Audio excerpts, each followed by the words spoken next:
This is Camden Calloway, and you're listening to the Other Brothers podcast.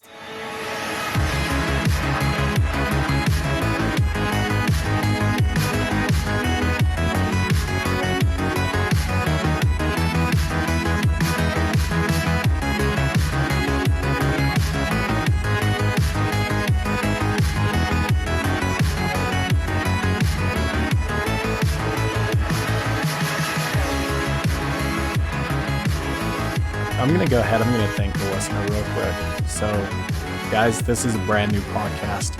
You're going to learn with us when you listen, and you're going to grow with us because we really have no idea what we're doing, and we are flying by the seat of our pants trying to make this work, but we're passionate about this. We want to do this. And so thank you. If you've stuck it out this far, thank you. Our episode today, we want to talk about the myth of the perfect family. And yes, Jared, I just said the word myth, and I'm going to read a quote from President Uchtdorf real quick from 2016, a talk he gave. And this is why I use the word myth. So President Uchtdorf says, as wonderful as it is that this church is known for its strong families, we may often feel this must apply to every Latter-day Saint family except ours. But the reality is that there are no perfect families. Every family has moments of awkwardness. And we'll end his quote right there.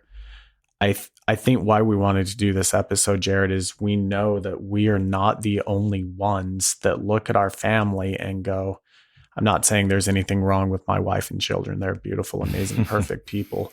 But I know as a father, and I know my wife knows as a mother, she can see the weaknesses our family has. And we know the things we need to work on as a family to get better. And sometimes when you look at those things, it's very easy to pigeonhole yourself and say, hey, we're the only family in the church that struggles with this, that, or the other. And so that's the point behind this podcast. Let's get it out there right now that there's no such thing as a perfect family. An apostle of the Lord just said so. It's got to be true. He said there's no perfect family. There's no perfect family. So Jared, why do we shoot for the perfect family? Why is that such a focal piece of the gospel? Well, please make sure I don't start teaching a gospel doctrine class again. But I think the origin of why we pursue this idea of a perfect family is because we understand the divine design of what a family is. And we're taught basically in pre-existence that part of our existence here is to experience having a family. It's to experience being in a family. Is to experience potentially having a family of your own. And it's through our experience that we're supposed to gain more understanding, more knowledge, and become closer to understanding the nature of God. So in the LDS culture and in other Christian and other just general religions, family is probably the most sacred institution. I would agree with that wholeheartedly. And I think for most people, they understand that almost all the answers to the struggles of society can be answered by what we do in the family. Well, I think that adds the pressure because you and I both believe that if the family is strong, society is strong, right? Yeah. So now, do I not contribute to society by raising my family? Of course. And so if I'm going to contribute to society, when I want my contribution to be near perfect? Of course. I mean, you see what I just did to myself in 3 steps. Uh-huh. That's the problem. And Cody, we also know that the adversaries, one of the adversaries' biggest goal, if not the biggest goal, is to destroy the family. Absolutely. So we don't need to get too doctrine-y about it, but it helps to lay the foundation of why we are so focused on the family. Now so if we understand that part of our literal existence is to have a family, and we'll just use general terms, make it the best we can. Now set that against the backdrop of being in a ward, which a ward is a group of church members in an area. And, if you're in Utah, there could be, how many families there do you think in a ward? Oh, they have a bunch. A bunch, right?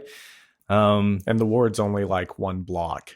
Yes. It's like 5 square feet, and there's 30,000 people in that congregation. Yeah. In certain areas of LDS country, Mormon country, I think. So BYU, Idaho, when we were living, in that area, going to school there, our stake was one apartment complex was one group of buildings. Another group of buildings was a different stake. Another one, that's how many of us there were. There's just... Right. Most people are going to know what a ward is. Yeah. For those that may not. Congregation. It's a congregation of a group of members in a geographical area. Usually covers a city, a town. Anyways, so set the backdrop of understanding the importance of a family. And then you have all these other members who also have that same understanding and that same pursuit to have the best family that they can. And I think this natural thing happens when you start to compare yours with theirs. And so that's where we're tying into this idea of culture, of church, LDS, Mormon culture, is you start to compare what you have with what you see. And you want yours to be as best as it can. And also you want to represent your family the best you can. Yeah. And that's a good thing. That's a great thing. But what we kind of tend to see happen is, earlier in the podcast when we're talking about how we so much appreciate you and I's relationship, just because it's pretty transparent and we know who we are, and good stuff, bad stuff, things that we need to work on. We're in this together. That almost kind of bonds us. Yeah.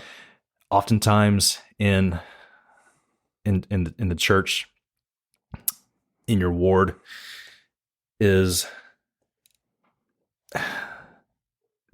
almost this thing that's not done on purpose, but it becomes this competition of I'm going to represent us as the best family in the ward. I'm going to represent my family as the most righteous family in the ward. Not only are we the most righteous, Jared, we're the smartest, we're the best looking, and we're easily the most athletic. Exactly. Don't leave that out. We are always together as a family. We do everything as a family. Post it on social media in case you don't believe us. It's all posted. Go look. For some reason, we have to let everyone know how awesome we are as a family. That's what validates us. That's what validates us.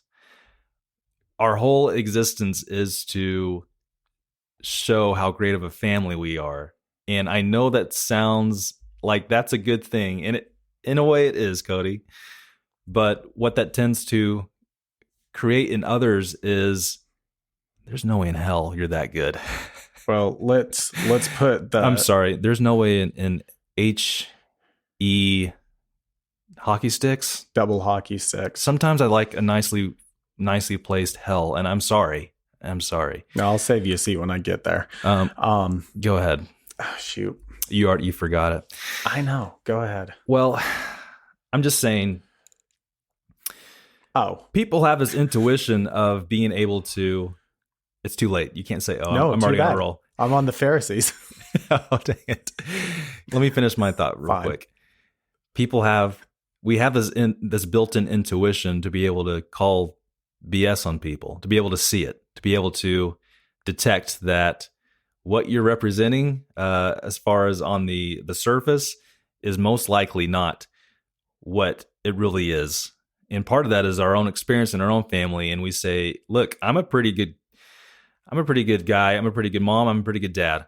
And my kids are pretty good, but there's some stuff that goes down. And I know if it goes down in my family, it has to go down in your family. You cannot convince me that your family wakes up every morning and goes and kneels in the living room, says your family prayer for the day, starts scripture study, then they start, singing in hymns. unison, church hymns, and then they start, baking something awesome and From scratch. quilting something awesome, and you're listening to conference talks all day.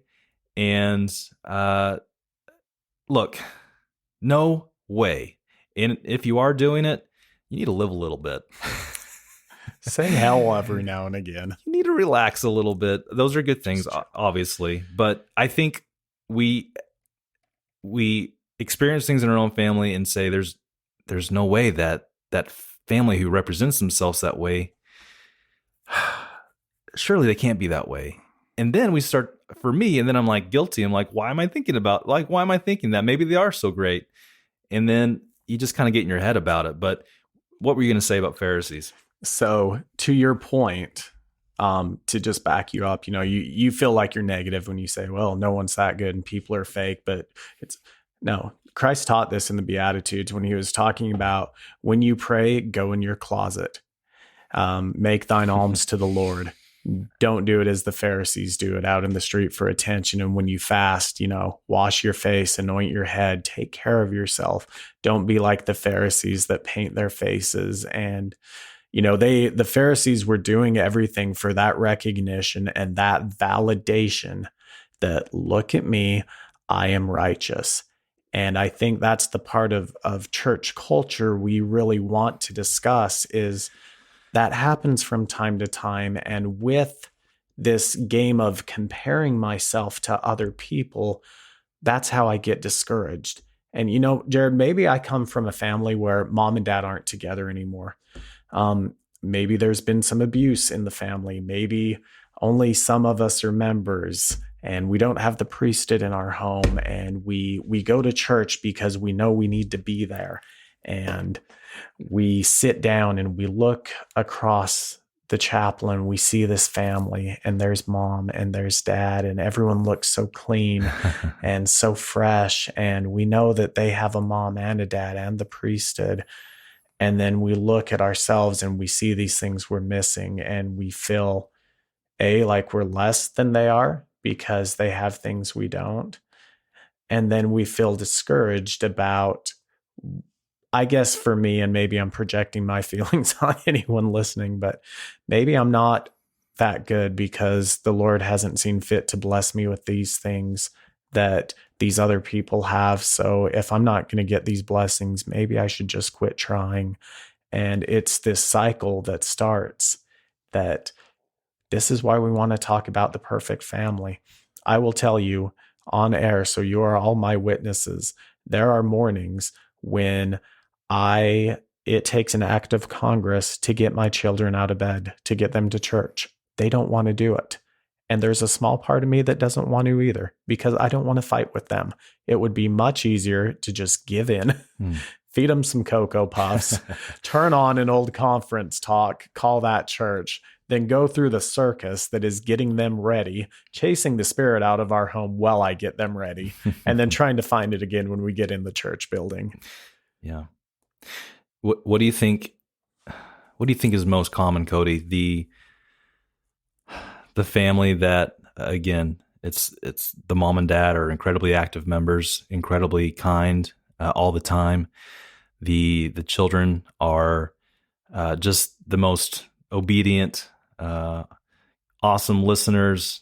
They don't cause a whole lot of contention in the home, and everyone knows the gospel. Everyone is doing their "come follow me" every week. They don't miss a week. They are doing family home evening. They are saying their family prayers in the evening, never missing a beat, all the time.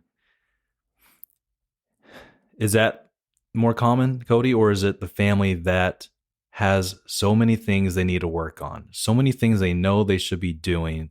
They have direction. They understand the things that are good to do, but they have struggles getting it done.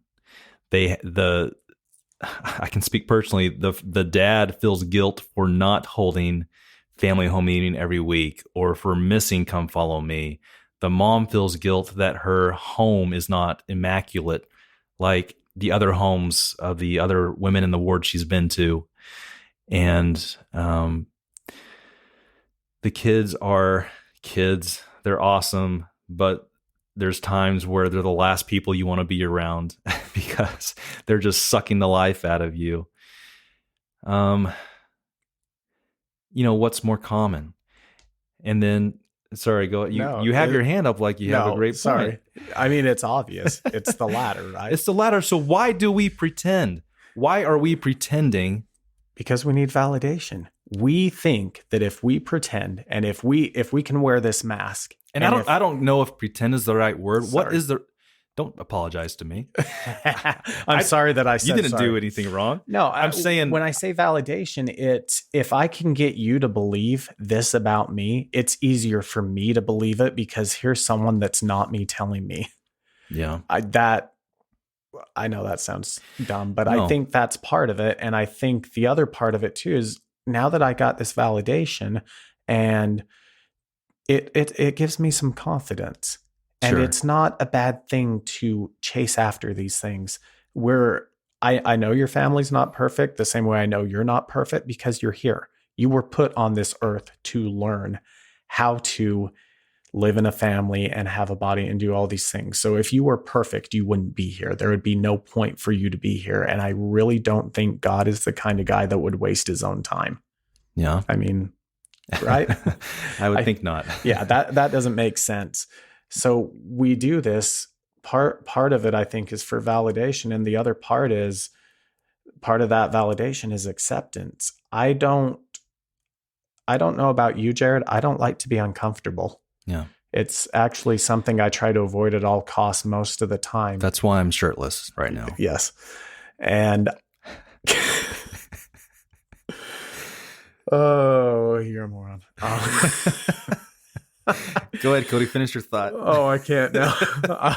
I'm just picturing you shirtless, and now I've lost everything. All right, saying. let me help you out. So, like I said, I'm not sure if pretend is the right word when I say why do we pretend.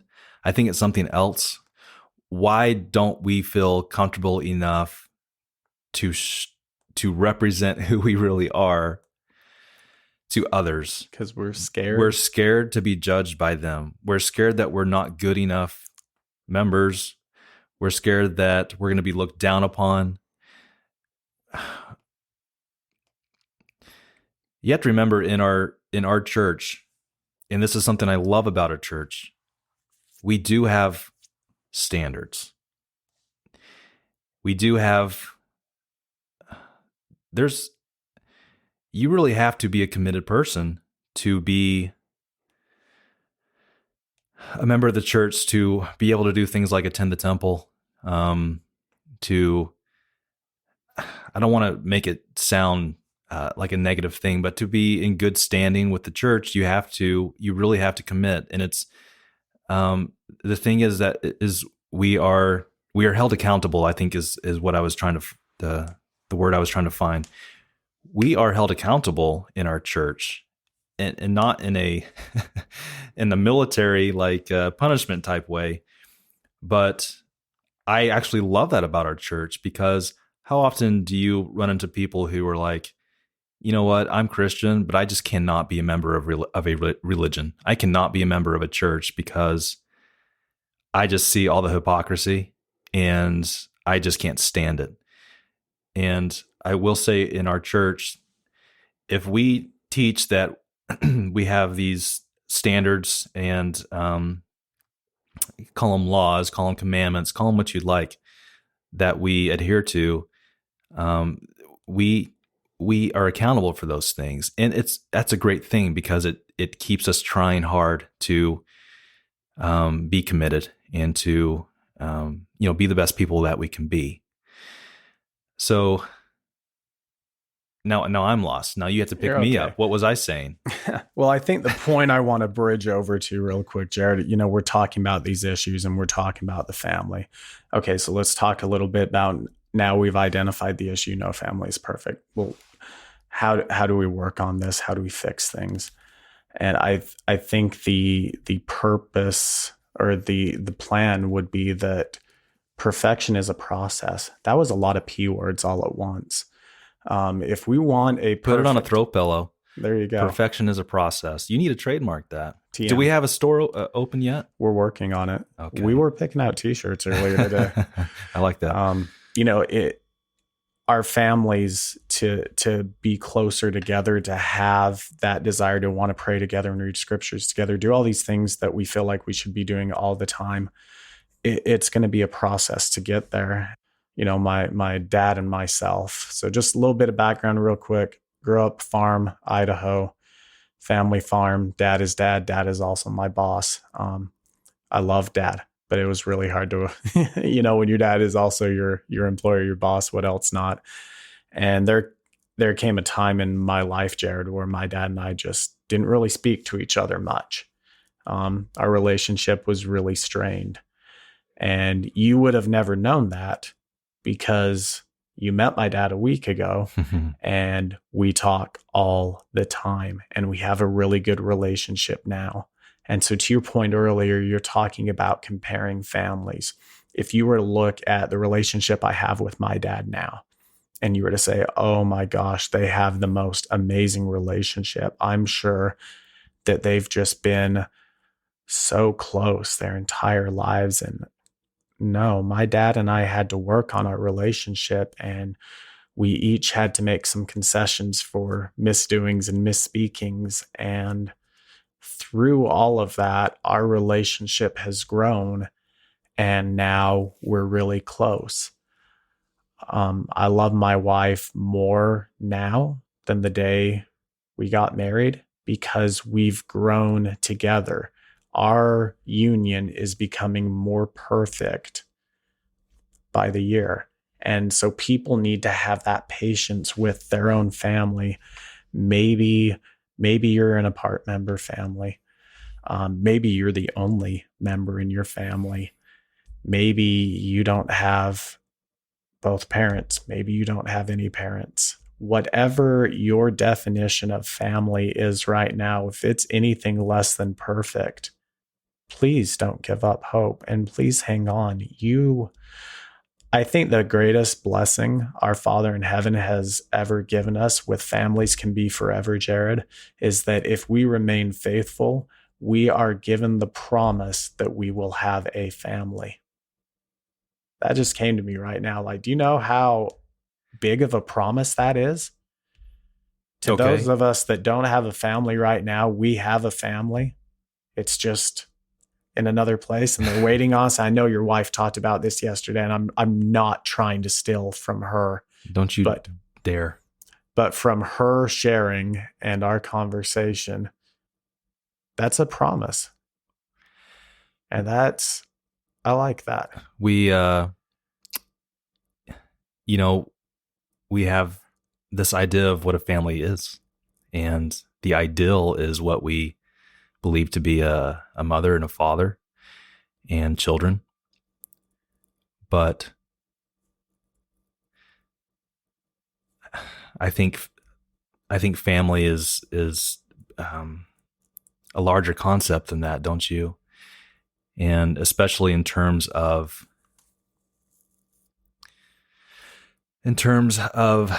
eternity, in terms of this idea that we are ever changing. And so to your point, your family may look like something to you right now that you want it to be different. But isn't it funny how we often forget about the Lord's timetable for things? And we get so zeroed in on what do we have right now, what don't we have right now, that we so often forget about we're always changing. Things are always changing. We're always progressing. There are so many things down the road for us, whenever that may be. And the only person that knows when that is the Lord, and it's his timetable. So the point is, for example, recently in church, a wonderful man gave a talk about priesthood blessings and how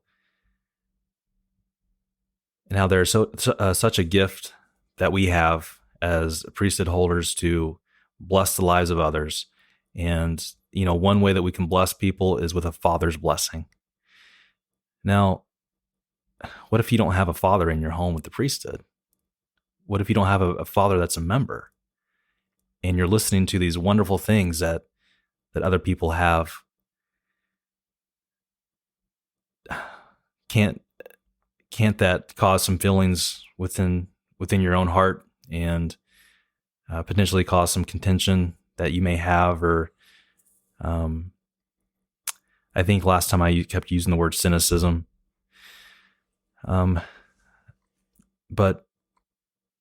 I think it's discouragement, because I think you picture that family, and I think you picture youth, and this youth looks at themselves and feels less, that they have less worth because they don't have the same priesthood in the home like their good friend does. And I also see the parents that maybe don't have children or lost a child or something, and they feel like their family is less than perfect because they don't match the traditional. And I think that's why this is so important, is you have to hang on. You will be blessed with all of that.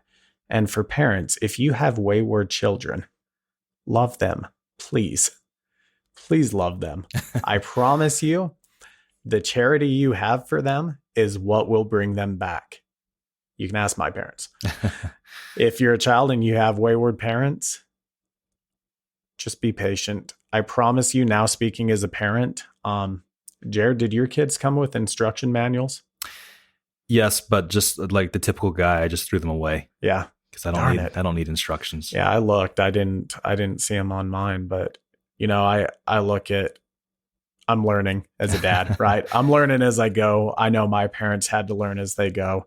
Let's just be patient with each other and understand that we all have the potential to grow, and that's as an individual, that's as a family.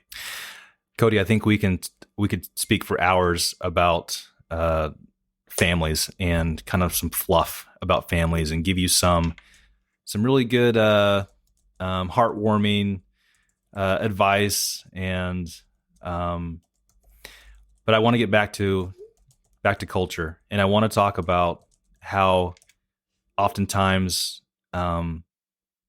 without intention, when members of the church talk about families, they can not realize that there may be someone listening to it and saying, I'm sorry, that's not the case with me. And if you want to, tell me that the Lord's going to promise me a family one day, well, guess what? I'm married and I can't have children. So what does that mean? And you want to talk about a father who can give a father's blessing, and that daughter, or that young sister or brother is sitting in the pew thinking, nope, must be nice. I don't have a father who can do that.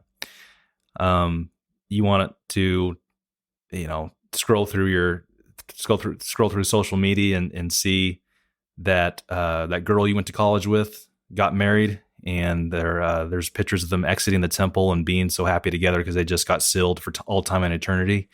And she's saying, I was promised a family. I'm supposed to have a family. Everyone else in the ward has a family. I'm not married. What does that mean for me? And you talk about families that are, I'm not going to use the word broken, but that just they don't fit into the mold of what we think of and what we talk about in our church culture is what a family is. And I think that's potentially damaging. And I kind of posed this question to you before, is it's so hard to explain what I think I'm trying to say without sounding like, we shouldn't teach people that the family unit is perfectly designed as a mother and father and children. Without, that we should teach what our doctrine is, but how do we also reach out to those and also remember those whose family doesn't look like that? And how do we not offend them? How do we not discourage them? How do we not cause cynicism in them when we talk about, what a family is supposed to look like and they don't have it? Well, to your point a little bit, I'm going to disagree with you a little bit. If Good. someone is offended by you or is cynical towards you, that's their problem, not yours. But I think to your point, and the point I agree with, is within this LDS culture, how we offend people who maybe don't fit that mold is when we fake it. Yeah. And we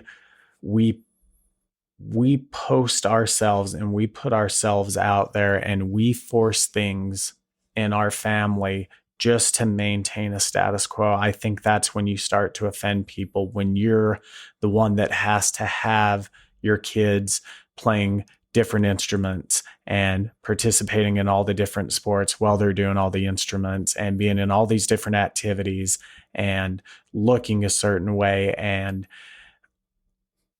just stop. If your kid wants to do all of that, that is great. I would probably get them tested for ADHD. Not me telling anyone how to parent. That's a very busy workload. If your kids want to do that, support your kids. Absolutely do that.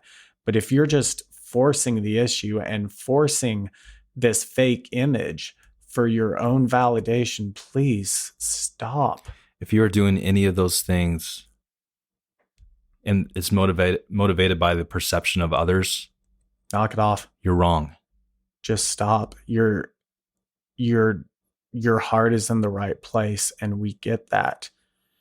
You can be more help by being your genuine, transparent, we're all in this together self than trying to be some symbol of something that you think people are going to look up to and be inspired by. You're not going to inspire anyone. You're going to discourage people. What inspires people is how they overcame something. Yeah.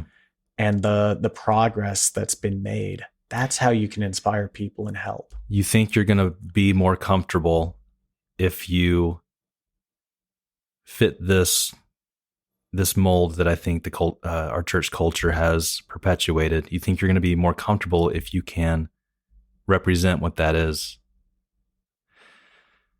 But in actuality, if more families and more individuals were more comfortable by being imperfect but trying, I think we'd have a better church culture. I think we'd have less of the rolling of the eyes, the judging of others, the kind of keeping up with the Joneses baloney. And I'm going to quote Uchtdorf again real quick. That's the best thing we could do. Because I just scrolled through the notes here, and this sounds like we're quoting from him already, but we weren't. So we're going to quote President Uchtdorf. He says, rather than attempting to force everyone into a mold of our own making, we can choose to celebrate these differences and appreciate them for adding richness and constant surprises to our lives. Sometimes, however, members of our family make choices or do things that are thoughtless, hurtful, or immoral. What should we do in these cases? There is not one solution that covers every situation. Those who save their families are successful because they counsel with their spouse and family, seek the will of the Lord, and listen for the promptings of the Holy Ghost. They know that what is right for one family may not be right for another. End quote. That is everything we've talked about tonight, Jared. I don't want to follow that. I want to follow that counsel. I don't want to follow your quote from President Uchtdorf. You're looking at me like, come on, man. I'm like, what do you mean? That was profound. That was good. I don't want to say any words literally after he said that. President Uchtdorf, one of my favorite You know why we like him, Cody? Does he not? You know why we like all of our the apostles that I am aware of, the presidency of our church. When they speak, don't they feel so genuine to you? Don't they feel so loving and genuine and accepting? And President Uchtdorf has this amazing way, and I know this podcast isn't about President Uchtdorf, but it's not about Renland either. It's not about Renland, which, don't you worry, President Renland, we're going to learn all about you. It's so great to have that example of even the leadership of our church. When I see them speak, I see them really representing Christ in the way Christ would see us, and giving us wonderful counsel without being reprimanding, and also being so loving in that way. And so it doesn't come across as judgmental. If we can be more like that and apply that to families, then we're so much better off. And so, what more can we say, Cody? I think that we've kind of said it. We can kind of keep going in circles and circles, but the point is, I think we do have a little bit of an issue with church culture, with families trying to represent something that they aren't really. And I would just so much rather just get to know your family the way that they are. And when I go and visit other homes of members and I see their home is a little messy, and isn't that a relief? The cereal box is left on the counter, and the rug is in a little bit of disarray. Their little boys can't hit the toilet either. I love a good messy toilet. I go to use the restroom. I see the mess. I'm like, thank goodness it's not just me. There's piles of laundry. Yes. The lawn hasn't been mowed. I love it. I feel so comfortable because I'm like, I can relate to this. This is real. This is real life. When I go to those homes, and I think Amberly had a good analogy. It feels like a museum where everything's just impeccable, can't touch anything. And you're like, do you always keep it this way? Like, is it? I think sometimes people do because they don't want to be judged by others when they come in and say, and feel like, oh, they don't have their stuff together.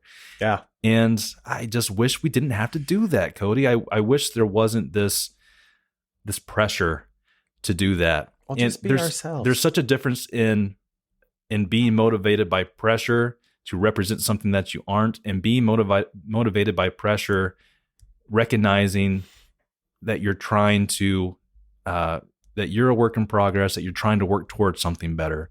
And the heck with everyone else seeing your progress. Be true to who you are. Be true to the situation and the level of progression you're at currently in your life, and understand, never, never, never feel like your family status is going to reach some kind of completion, some kind of ceiling, because it's not. You have time in your life here on earth. You have time, listen, Cody, we believe in an afterlife. We believe in eternal progression. You have time there. And if you are struggling with what your family looks like right now, be patient. You need to give yourself a little bit of a break, and you need to also understand that sometimes things aren't on our own timetables. There's this Lord's timetable that no one knows what it is, and that's on purpose. It would be great to know. I keep banging the table. Don't look at me like that. But can I share one more story? I want you to. Speaking of, when we talk about the homes that we love to see, I want to talk about a family that I know, and that is not this mold of perfection, but to this sister, her family is perfection. I was speaking with this sister, and just in casual conversation, I was asking about her family members because I kind of know them. She has some youth that I love and I care about. She has a husband who is the greatest guy. She's a member, Cody. Her husband's not. Her husband's not a member. She has been divorced. She had a member husband, and they've divorced. They had these children that I'm talking about. She had them with her first spouse. I know the story's boring. You're yawning. Just kidding.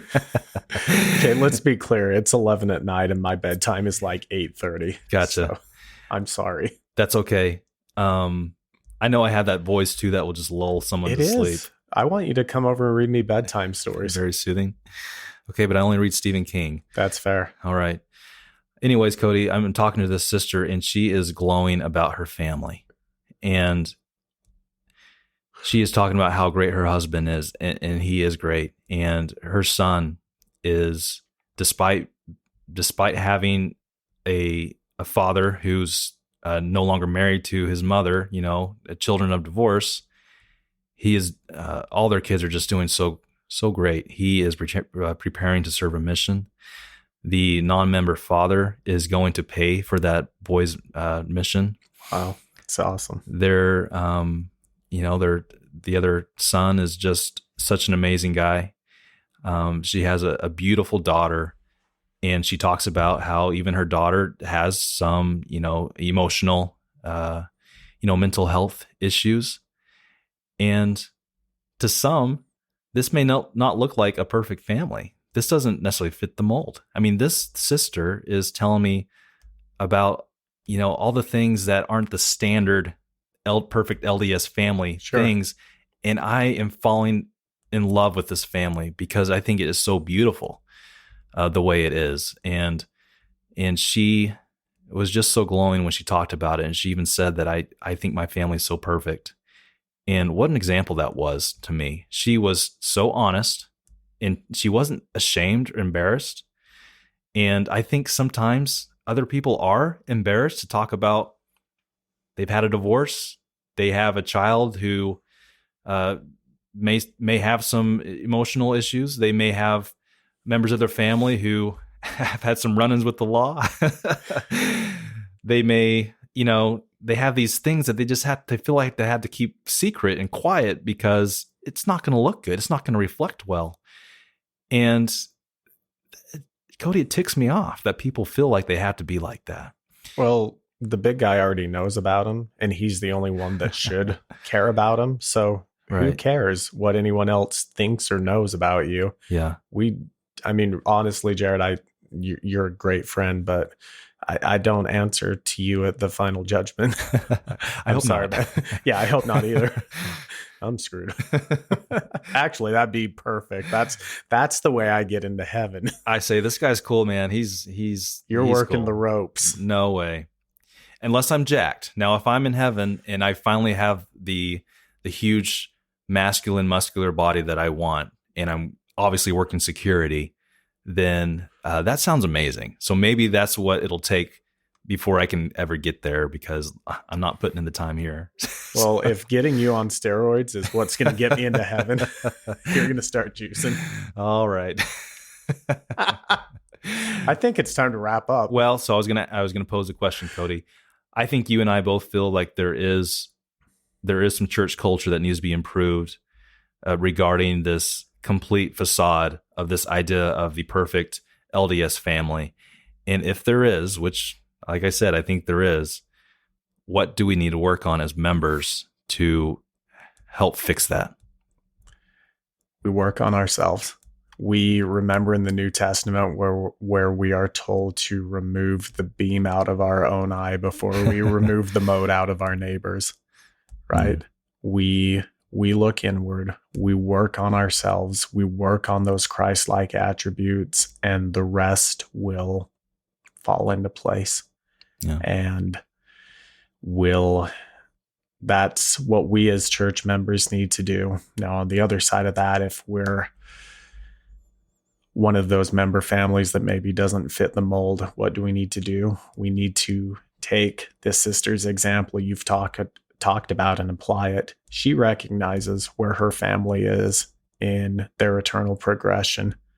And because she knows that they're on the path, she's happy, she's content, and she's reached that peace of knowing that her Heavenly Father has a plan for her at this time.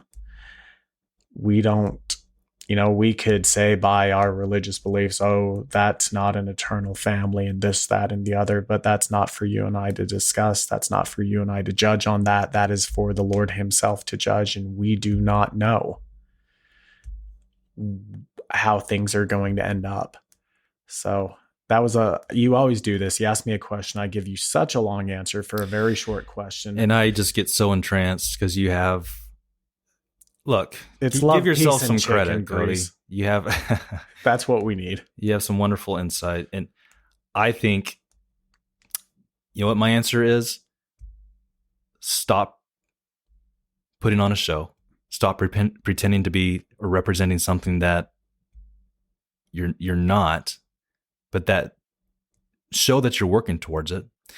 And the other thing is, stop caring about these other families and what you think they represent and how perfect you think they are. And like you mentioned, work on your own family.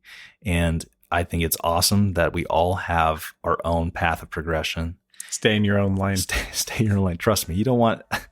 You got enough to do in your own family. Stop worrying about the other families. That's right. Well, thanks, Cody. I think we should wrap it up there. Do you have? Can you take us out? Yes. Well, that is the end of our discussion on this topic here on the podcast today. But Jared, let's keep the discussion going on the Soch.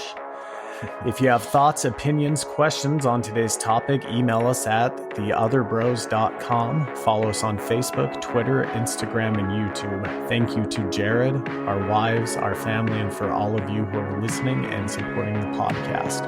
Our theme song is by Filet.